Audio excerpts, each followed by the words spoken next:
afternoon, ladies and gentlemen, and welcome to Notre Dame Stadium.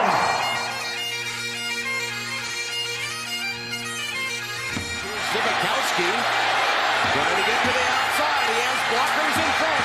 Tom Zibikowski, along the beat, shakes him off to the 5 and touchdown. And now it is down. It is over. And the Irish have knocked off #1 Clemson. Brady Quinn looking, pump fakes, he rolls to the near side, throws it, it's caught by Samaja, inside the 20, inside the 10, he's going in, Notre Dame has scored! Jones is the back, he's got it again, and Jones a lot of room, Tony Jones makes a cut, gets a block, and scores! Is that the play that will seal the playoff bid for Fighting Irish? Welcome to Sons of Saturday Irish. I'm Tyler Wojak. Luke Smith is here, and we're recording this on Sunday morning following Notre Dame's 41-24 victory over the 16th-ranked Syracuse Orange in the JMA Wireless Dome. It wasn't perfect, but it was a big step in the right direction as Notre Dame attempts to salvage its season after a rocky first half of the year. It was also the first of 3 ranked games left on the schedule for Notre Dame as we turn the calendar to November. So this outcome was very important in order for them to close the year out strong. We're going to start with the positives today, because there were a lot of those, and we're going to talk about all the good stuff we saw from the Irish. If you've been with us since the early days of this podcast, it'll be a bit more like our old recap episodes, and we basically just picked 3 things we liked and 3 we didn't like from this one. If you're watching on YouTube, please like the video below and subscribe to our channel. And if you're listening to the podcast, please rate, review, and subscribe from wherever you're tuning in from. NBA fans, the wait is over. Basketball is back, so tip off the season with DraftKings Sportsbook, an official sports betting partner of the NBA. New customers can make any $5 NBA moneyline bet and get $200 in free bets if your team wins. Check this out. In addition to the usual bets, everyone can boost their winnings up to 100% with DraftKings stepped-up same-game parlays. Go to the DraftKings Sportsbook app, opt in, and place a stepped-up same-game parlay today. With payouts bigger than ever, DraftKings Sportsbook is where I go to bet on the NBA. Speaking of which, how are you feeling about that Cavs prediction a few games into the season? So far, so good. Cavs 2-1. Darius Garland got hurt in the season opener, and I thought, oh boy, this season might be over. But he's good. He's going to be back in a few games, and Donovan Mitchell is as advertised. How are you feeling about the Bulls? Well, they announced about 2 days before, or maybe it was the day before the opener, that Zach LaVine would be on a load management schedule, and that resulted in him not playing in the opener or the second game of the year. He's not playing back-to-backs. Not really sure how that happens at the start of the year after you just supermaxed him, but whatever. It's going to be an interesting year. All right, well, download the DraftKings Sportsbook app now. Use promo code SOS. Make any $5 bet this week and get $200 in free bets if your team wins. Only at DraftKings Sportsbook with promo code SOS. Minimum age and eligibility restrictions apply. See show notes for details. This episode is sponsored by Haas Company, a lifestyle brand that's about being the best version of yourself. Be the Haas. The Haas lives life without reservations, without doubt, and ready to answer the call each and every day. Check out their website at bethehaas.com and use promo code SONS for 15% off on your next order. Check them out. This episode is also supported by Roback. Shop game-changing activewear with Roback for those who crave activity. Use the promo code SONSND, that's SONSND, to get 20% off your next order in the entire store at Roback.com. But we encourage all of our listeners to check out the Shamrock Polo, which would look great on Irish fans everywhere. That's promo code SONSND at RHOBACK.com. All right, let's get it going here. Luke, lead us off. What were your biggest takeaways from Saturday? Despite Drew Pine's ineptitude, it was the best game Notre Dame's played this year. Defense, running game, special teams all contributed. Notice that I conveniently left out the passing game there. But what I liked the most is that when Syracuse made a bit of a run when the backup quarterback was inserted and seemed to have some momentum, Notre Dame had a response, and they got a turnover right away. Given what we've seen from this group at times this year, it was far from a guarantee that they would have a response, so that was refreshing to see. As I said in the preview, nothing that happened in this game is going to influence how I felt about Clemson, but I'm just excited that we're finally at Clemson week now. Yeah, I think This season hasn't always been the most fun. There's been a lot of really frustrating No, it's actually not been fun at all. But it was good to see because I think this game was fun. There were Yeah. certainly points where things did get a little bit hairy when they probably didn't need to be. But I would say the North Carolina game was probably the most fun just because it was kind of hysterical how bad North Carolina's defense was, and they made Drew Pine look like a really competent college quarterback. And even when North Carolina was getting points, it was kind of at the game. It was a lot of window dressing. I didn't feel like North Carolina was ever threatening. This game, I did feel like there was a point where Syracuse was certainly poised to come back. I mean, they had momentum. The crowd was getting back into it. They were only down a touchdown and had the ball. Then Notre Dame's defense comes up with a huge play. Maris Leofau makes an interception. Notre Dame promptly scores. And then the game was pretty much over from that point. So overall, I think it was a really fun viewing experience when there haven't been a whole lot of those. For sure, because you're right. Like, pretty much every game this year has just been kind of like watching paint dry. So that was definitely a plus from yesterday. And nice to get it out of the way early, just kind of rip it at 11 a.m. I liked the broadcast yesterday, too. I know that everybody loves to complain about our own home broadcast, which I think is totally fine. But I thought the broadcast yesterday with Greg McElroy and Joe Tessitore was good. McElroy doesn't really hold back, which is kind of funny, but I enjoyed that viewing experience for the most part.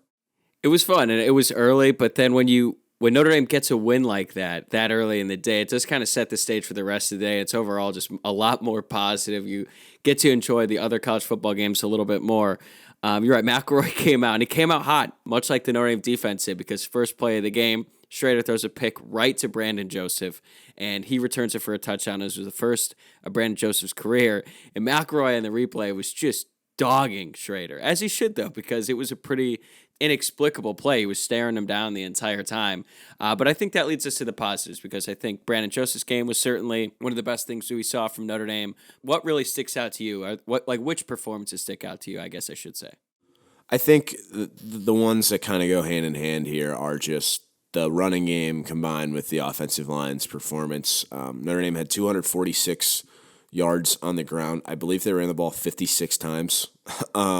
Estime had a big bounce back game after having some issues with fumbles the last 2 weeks. He ended up with 20 carries for 123 yards and 2 touchdowns. 68 of those came after contact, so he's averaging over 6 yards a clip. That's pretty good. Diggs also had 20 carries for 85 yards and a touchdown, 51 after contact. So just the way these guys are running is really impressive, I think. I think I saw that. I think when they ran left, they went for like maybe 233 yards or something like that, which is just insane. But a lot of credit to Joe Alt and Jared Patterson over there. But I think just it is. I mean, people were freaking out at the start of the year, and yeah, we weren't happy with the fact that the offensive line wasn't up to par yet either, but they've certainly rounded into form. And now I just hope next year we can avoid that little growing or learning period at the start of the year. I know. It seems like every year, the first 3 games. This year, same thing. I actually saw a little bit of the Marshall Coastal Carolina game, and I was like, how did that? Did they lose? Yeah, I'm pretty sure they lost. I think they're like 3-6. Okay. Well, again, we're not going to talk too much about the Marshall game. Let's stick with the positives, because you're right. The offensive line was dominant. And from the very beginning of the game, Notre Dame was just moving them, especially between the tackles, just running right through them. And then the combination in the backfield between Estime and Diggs was really strong. Diggs had another really solid game, 20 carries, 85 yards. 51 of those, 85 came after contact. He had a touchdown as well. Good to see him get in the end zone, because he's kind of been handling the bulk of the load and hasn't really been able to get in the end zone. So that was good to see. And they kept Pine clean, too, for the better part of the game. He did take one huge hit, but I think that had more to do with the fact that Pine just waited too long to throw the ball. So the offensive line that struggled at the beginning of the year, but coming into the season we thought was going to be one of the team's biggest strengths, is definitely that now on offense. And another thing, too, is this running game. Going into the game, we all agreed, like, this should be a strength of Notre Dame's attack. Syracuse's rush defense isn't all that great. But it's good to see when Notre Dame's, the strengths we think they should have, it's great to see it actually play out on Saturday, because that hasn't always been the case. No, and I think, honestly, I'll go just really quickly to the defensive side of the ball here. Isaiah Foskey had a really big game. He showed up, and we needed him. He had 3 tackles, a sack, 2 tackles for loss, and a quarterback hurry. He probably would have I mean, had 3 more sacks if these refs weren't just the most atrocious officials I've seen this year. Just an unbelievable more on that amount later. of egregious holding calls missed. But he's now second all-time, tied with Corey Minor for sacks at Notre Dame with 22.5, 2 short of Justin Tuck's record. I feel pretty confident saying I think he's going to get there. So that was great to see, obviously, because he is not really, prior to that, had not really had a great game in some of our marquee games. Yeah, and we had sort of asked and just wanted more from Foskey. That's not to say that he isn't the best player on the defense, because he is, and he's had some really good moments this year. But in the games that mattered most, Foskey just hasn't been there. And there's been a lot of times where Notre Dame's defense desperately needed a play to be made. And when that happens, you got to count on your stars. And unfortunately, in a lot of the losses that Notre Dame's had this year, Foskey didn't step up. So credit to him. He had a huge game. 2 more guys who've been under fire quite a bit this year, but I thought had really strong performances on Saturday were J.D. Bertrand and Maris Leofau. Bertrand, we know his limitations, but we've also seen him make some really good plays from Notre Dame, and over the past 2 years, he has been one of our most reliable defenders. I think that's fair to say. Maybe not always the most consistent, but he's always around the ball, especially on this game. He finished with 5 solo tackles, a tackle for loss, 2 QB hurries. And then Maris Leofau, in my opinion, made the biggest play of the game. Those guys, the linebacking group or the linebacking core as a whole has been really frustrating. But again, in a game where Notre Dame needed its best players and its leaders to make plays, these guys did. Yeah, and honestly, thank God that ball was tipped by Howard Cross, because he overplayed the hell out of that. Otherwise, he was getting burned if that didn't get tipped. I don't know if you saw that, but anyways, he did make the play, so not to diminish anything there. But yeah, I did think J.D. Bertrand had a really good game yesterday as well. He diagnosed a screen at one point, I think on like 3rd and long. It was a really nice play. Definitely seemed to have his best performance yesterday, I think, maybe outside of the Stanford game, but I was impressed. The other thing we didn't mention about Foskey that I just remembered, there was a play where he was like 30 yards downfield in coverage on Sean Tucker, and I was like, and it didn't look awkward at all. It just looked like, yeah, he can actually do this. What's that? Yeah, it's one of those things, too, where they didn't throw to Tucker, so it didn't, jump out at you, but then you look back and you're like, wait, is that Foskey running downfield and making a play? So, yeah, he's clearly Notre Dame's best player on defense. Great to see him come up big in this one, because Notre Dame is definitely going to need him going forward. Another guy who hasn't had much of an impact this year on the defense but came up big on Saturday was Jordan Botelho. It was even funnier, too, because there was a point earlier in the game where he was out in the field, and you texted a group chat of ours and said, when was the last time he got serious snaps on defense? And I feel like literally not right serious after snaps, a snap. Yeah, and then right after you sent that, he gets a tackle for a loss. Yeah, and the answer here is that he had not had a defensive snap since North Carolina. He had 13 yesterday, so definitely made the most of his time yesterday. I mean, I think a lot of that is just a depth thing, and he has been phased out for whatever reason. He can't really find a real position, but good to see him take advantage. It was just kind of interesting. I was having that thought as we were watching the game, because Braden Lindsey didn't seem to get any offensive snaps yesterday either, which was kind of bizarre, but then was on special teams just like Botelho has kind of been. That brings me to another guy, though, who seemed to take Braden Lindsey snaps yesterday, and that's Deion Colsey. He had 3 catches for 44 yards, including a big 3rd down conversion in the second half. It's not only the most he's played all year. Coming into that game, he had 23 snaps on the season. He played 30 yesterday, so he played more than he had already played all season, and really good to see. Because I think there's been some talk about, is he ready as a sophomore, all this stuff, and he showed yesterday he was ready for the moment. Yeah, without a doubt. 2 guys, both number 16 on Notre Dame, coming up big and making plays, and you're kind of like, wait, who is that? Is that Colsey? And sure enough, it was. He actually led the Notre Dame wide receivers with 3 catches for 44 yards, and I realized that's not great, but considering the circumstances and what Notre Dame's receiving core has done this year, it's great to see someone else make some plays, because it's not like he didn't make any last year. He had a big 3rd down catch against USC that immediately comes to mind. He actually got way more reps last year than he did this year. Now, granted, he did have the knee injury in camp, but really good to see him making plays. The Notre Dame pass game is definitely the biggest weakness on the team, but good opportunity to give a shout out to Michael Mayer, who salvages whatever is left of that passing game. He finished with 3 catches, 54 yards. He also, I don't know if you saw this, after he returned the onside kick, He goes down and immediately gets up and pointed to a Syracuse player, and then I think was drawing at him or maybe the Syracuse bench. I mean, what kind of dumbass is talking shit to Michael Mayer? Of all the guys, he's not the one. Yeah, I don't know. I mean, I think they have some pretty dumb guys on that team, like the running back Tucker, who just tweets about his performances every week. So I think they might just have a stupid problem in Syracuse. Well, on that note, though, Brandon Joseph trolled Tucker after the game with that picture and basically said he's pleased with his performance, which is, I guess, the bit that Tucker runs. But I think it might, with Mayer, when he covered that onside, it looked like the Syracuse guy was kind of going at his head, basically trying to knock his head off. I think you're right. Yeah. And Mayer quickly went down, recognized it, and avoided it, but then got up and pointed to him like, really, dude, you're going to try to take out my head? But even if the Syracuse guy had connected with Mayer's head, it probably wouldn't have even been a targeting based on how that game was officiated. No, or honestly how targeting has been officiated with Notre Dame this year. So, yeah. Yeah, so I think that was really good. Overall, I think the defense, it is kind of difficult to analyze it as a whole, or maybe we should just grade it just with the understanding that Schrader, Syracuse's starting quarterback, was clearly banged up. And this one didn't. Was he? Yeah, I mean, he did not look like himself. I think he just stinks. I think they should have started the other guy. Yeah, the other guy, Del Rio. He kind of put some fear into you. He could at least make a play. Yeah. I mean, it's. I was gonna say it's mildly concerning. No, it's pretty damn concerning that Syracuse's backup is significantly better than our backup quarterback. But whatever, we're still on the positives right now. So Schrader comes out. He finishes with just an abysmal stat line.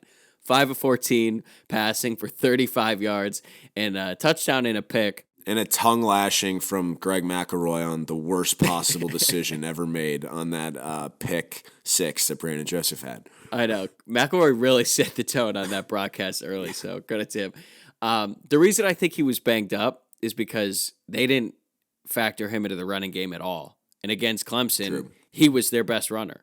So the fact that they weren't running anything to him, Notre Dame was able to sort of key on Sean Tucker, and they held him in check for pretty much the entire game. Tucker had one pretty big run of 21 yards. Other than that, though, he only gained 39 yards on his other 15 carries, which nets out to 2.6 yards per carry. So it's cliche to say, but Notre Dame was able to run the ball, and they stopped the run. That's the reason they won this game. Yeah, no doubt about it. Honestly, I feel like they have been, outside of the Marshall game, pretty good defending the run this year, and yesterday was no different. Last one, I can't believe it's taken us this long to get to this point. We're 15 minutes in. We haven't even mentioned the punt block unit. And your boy, Clarence Lewis, CPA, getting in on the action. Yeah, he blocked one, almost had another. On the one that he did block, it gave Notre Dame the ball within the 10-yard line. Audric Estime scored on the next play. So I think they're tied to lead the nation with South Carolina for most block punts with 5. I mean, yeah, I don't know if we had 5 block punts the last decade prior to this. So, that's a little bit of an exaggeration, but it honestly might not be. I don't think it's an exaggeration. Yeah, I don't think it is either. Yeah. It's something that you can basically count on because the offense certainly has its limitations. And so Notre Dame puts up 41 points in that game. Joseph's got the pick 6, so that's a touchdown for the defense. And honestly, I'm going to credit the special teams with another touchdown after that punt block because Notre Dame recovered that at the 2, basically? Yeah, pretty much, yeah. Yeah. So if the offense isn't going to be able to punch it in all the time, you got to get something from the defense, or at least have the defense put the offense in short field a lot like they did against UNLV. So that was big. And that's going to be the recipe, I think, for Notre Dame going forward here because you're just not going to be able to count on this Notre Dame offense to consistently sustain long drives down the field that result in touchdowns. So really the first example this year where Notre Dame played complementary football, that game was getting dicey up until Leofau made that interception, and then Estime punches it in for a touchdown right away. And then all was well, but I think that does lead us into Drew Pine's performance because he's getting worse. He's not getting better. Yeah, he's terrible. Just to put it bluntly, 9 of 19, 116 yards, a TD, and an awful pick where he should have just made that throw. I don't know how he throws it 10 yards above Mayer's head or 10 feet above his head, but go figure. He only attempted 5 passes in the second half, completing one of them for 11 yards, which is just comical. We're not asking him to do anything too serious. I think, as you said, we're not asking him to be Bryce Young. Right now, he can't be Pat Dillingham. He's just that bad. So I don't know. It certainly just gives me pause about, okay, what is this team going to be able to do when they play a good opponent that can take away the run?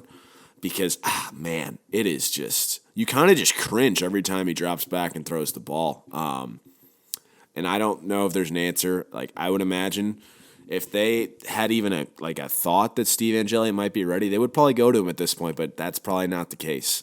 So we're just kind of stuck with this Deloitte consultant who stinks, but it is what it is. Yeah, they put in Angeli at the end of the game. That was kind of odd. It seemed like they just forced him to get reps, but it's not like he's throwing the ball. He's just handing the ball off. Right. So, I don't know. We can harp on Drew Pine as much as we want. The fact of the matter is it just has to be better. Notre Dame has to have more output from the quarterback position. This is embarrassing. And that interception he had, I agree with you. Everyone's like, why didn't he just throw the check down? Okay, yes, the check down was certainly there, and he should have done it compared to throwing an interception. But that throw wasn't that hard. The three defenders for Syracuse were, I think, 5 yards underneath him. He just isn't able to put any touch on any of his passes. He just throws a line drive way over his head. Mayer jumps up, tries to make a play, tips it up, and then it gets picked off. And you're right. It's not a kind of cringe. Literally every time that Drew Pine drops back to pass, I almost put my hands in my face oh my God, why are we doing this? You mean like Tommy Rees did in the booth that they caught on the broadcast? First of all, I can certainly relate to how Tommy feels in that moment, because that's how I feel every time Drew Pine just throws a ball at someone's feet or just airmails. What was his first attempt? No, it wasn't his first attempt, but that third down very early in the game, Michael Mayer, your best player, runs a 5-yard out on third down. It should be the easiest pass He's terrible. a quarterback can make, and he airmails it. It's not even close. And with Michael Mayer, all you have to do is throw it in the vicinity, and he's going to make the play. And he can't even do that. It's agonizing. Really, it is truly pulling teeth watching him play quarterback. And Tommy Rees, again, they caught him on the broadcast. I didn't think he was nearly as animated as the one where he's like, do your fucking job. And not like that one. It was very point blank. He's like, you have a job to do, and you have to get it done. That 3rd and 9 screenplay to Lorenzo Styles was perfectly drawn up. Notre Dame had numbers. They had blockers on the outside. If Pine puts that on them, which, by the way, is a 10-yard pass, maybe the easiest throw you could possibly make, well, behind the 5-yard out to Mayer, that could be a touchdown. Notre Dame is getting guys in good positions to make plays, and Pine just can't get him the ball. Yeah, I don't know how many throws he skipped yesterday but that's just infuriating. Learn how to throw the football. It's really not, you are a Division I athlete. I know you joked about this in jest, but I actually am starting to think that there are guys on campus who can throw the ball better than Pine can. And if they're out there, hey, open tryouts right now, because this guy, he fucking stinks. I guess the real question here is what's holding Notre Dame back from bringing in Angeli? If the offense is going to be, he's not ready.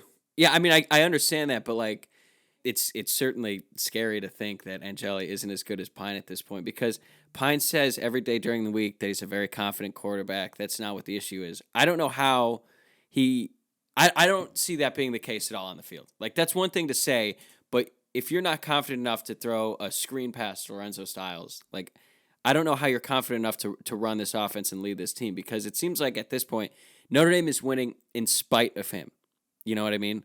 They're playing with one arm tied behind their back, and credit to them, because they beat a ranked team by 17. It's just crazy to think how good this team could be if they just had a semi-competent quarterback. No, 100%.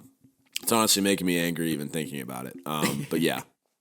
I guess we'll see what happens this weekend against Syracuse. Tommy Rees is going to have to get against really Clemson. creative. Or against Clemson, you know what I mean.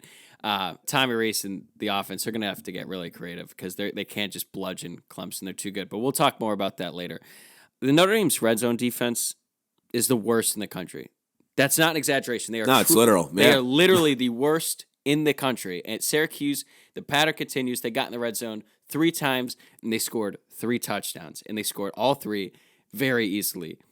Before, you and I said this has to do with the fact that Notre Dame's playmakers on defense haven't been making plays. This game, it didn't happen, but also schematically, like, why was Notre Dame in a situation where Benjamin Morrison was going one-on-one with Gadsden, their best receiver, with 0 safety help, and as McElroy pointed out in the broadcast, was just giving up the inside, basically saying, please run this slant on us in man coverage, and that was the easiest touchdown they've given up all year.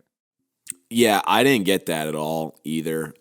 You're right. It is a little perplexing, and just why are they so bad when they get down there? Because they're really not that bad between the 20s. No, not at all. And, I mean, just more generally, while we're kind of on that topic, the defensive backs outside of Brandon Joseph just had a pretty bad day yesterday. Benjamin Morrison got picked on a little bit. I think targeted 5 times, let up a TD. 43 yards, nearly another big catch. Thankfully, the wide receiver stepped out of bounds. He also had a holding penalty. Tariq Bracy was targeted 6 times, let up 4 receptions for 88 yards. Cam Hart can't catch picks that are thrown right to him and also can't really tackle. We mentioned Clarence Lewis having a block punt, which is nice, but he also got toasted for a touchdown. Houston Griffith is just typical missed tackles, bad angles. I mean, that's what you get. And I see that, like, it says that Syracuse had 3 drops. They had, like, 8. I don't, like, Gadsden alone had 5. Like, I'm not kidding. There were 5 balls put on him that he should have caught, and he dropped them. So we got pretty lucky, honestly, in that sense, because if their receivers were halfway decent, it could have been an interesting game.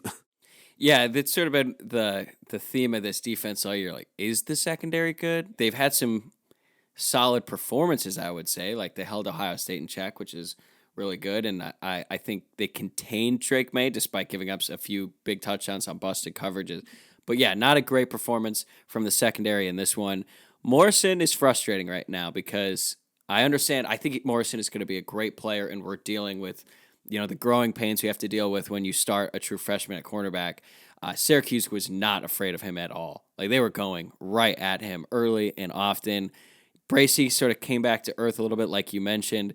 And going forward, I don't really know what the rotation is going to be here because, yeah, Brandon Joseph stepped up, made a big play. It's surprising now to see, Clarence Lewis just not really a factor at all. And then when he is out there, like, you can't just give up a touchdown. It's right like away. Pretty much, like, I hate to say it, but it's pretty much like a big play or a touchdown, like, per snap. Yeah.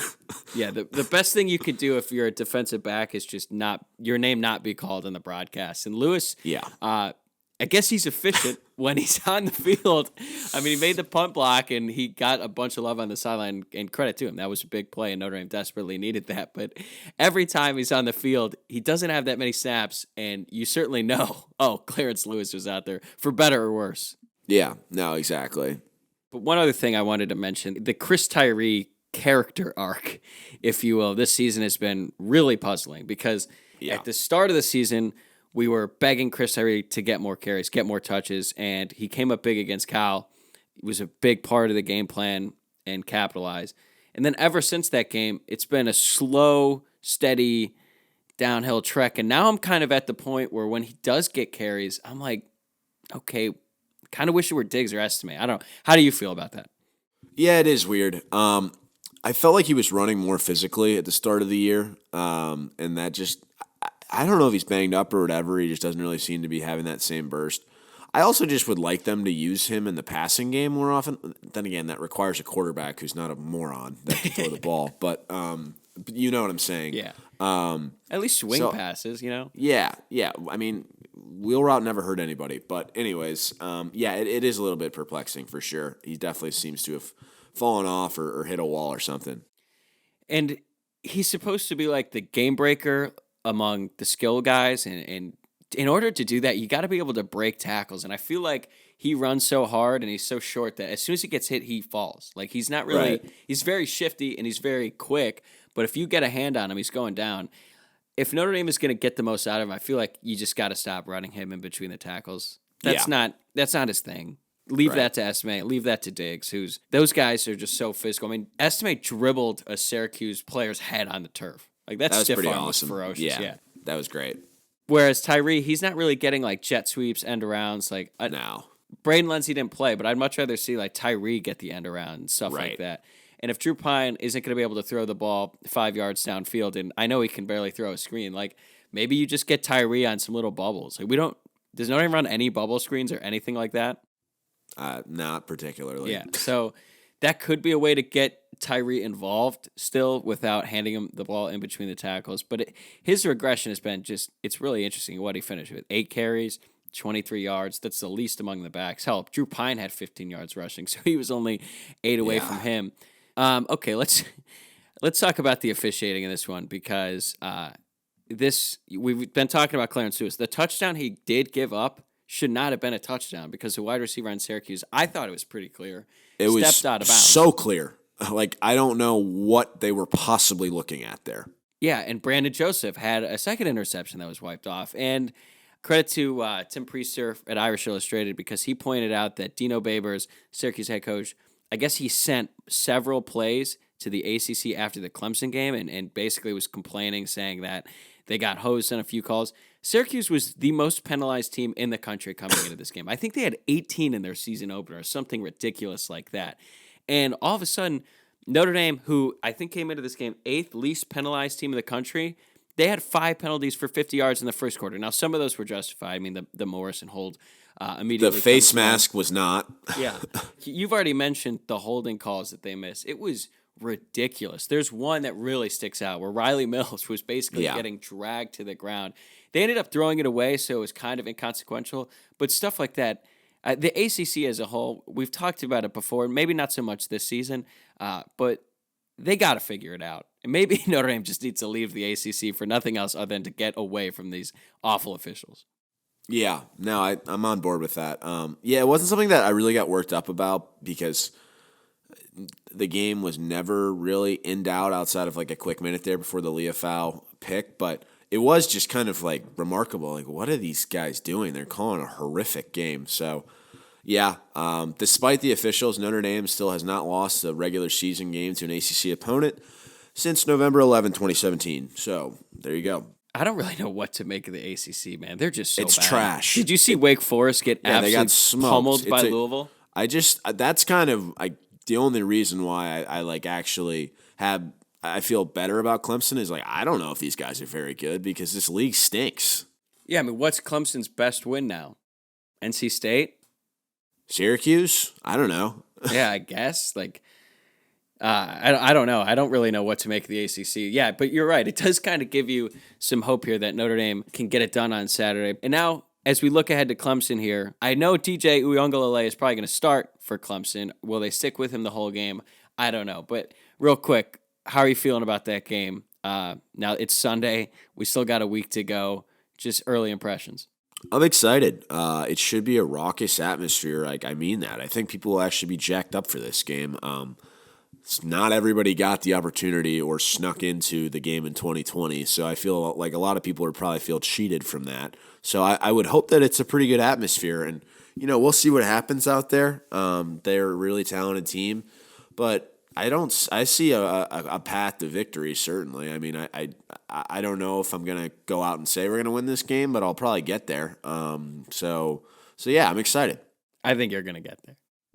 I don't know. We'll see. It's really hard with that guy at quarterback.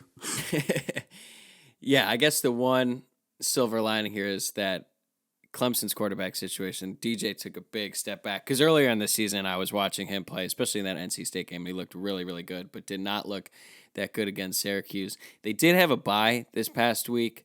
I don't know how much that matters, honestly, but Notre Dame, biggest home game of the year, which in a way makes me more concerned because if you look at what Notre Dame has done away from home, they went toe-to-toe for 4 quarters with Ohio State. They handled North Carolina. I would say they handled BYU for the better part of that game. They beat Syracuse by 17. So what is that? They have 2 ranked wins. 3 ranked wins at the time, and they basically hung around with a team who's probably going to be ranked 1 or 2 in the country in this first CFP ranking. So I don't really know what to make sense of it, but Notre Dame is clearly a much better team away from home than they are. But hopefully they can sort of right that wrong this weekend. Yeah, I mean, it's all I got. The only thing I'm a little worried about, I think there's going to be a whole lot of Clemson fans. because they I didn't don't get know. the chance. They didn't get the chance to go in 2020. Yeah, we'll see. I don't know. I don't know why Notre Dame doesn't do what Ohio State does and just barely sell tickets to opposing fans. Yeah, consider this a plea to all Notre Dame fans to please pack the crowd, because I don't want to see a bunch of gaudy orange in that crowd on Saturday. Yeah, I'm not particularly looking forward to that, but yeah. All right, well, you got any final thoughts on Syracuse before we move on to Clemson later in the week? No, I don't think so. Glad they won the game. That's kind of it. All right, that'll do it for this episode of Sons of Saturday. We will be back on Thursday this week for our full-fledged Clemson preview. In the meantime, give us a follow on Twitter, Instagram, and Facebook at Sons of Sat Irish. Plus, you should subscribe to the YouTube channel and the podcast if you're a real day one listener and haven't already. For Luke and myself, thank you guys for tuning in, and we will talk to you again in a few days.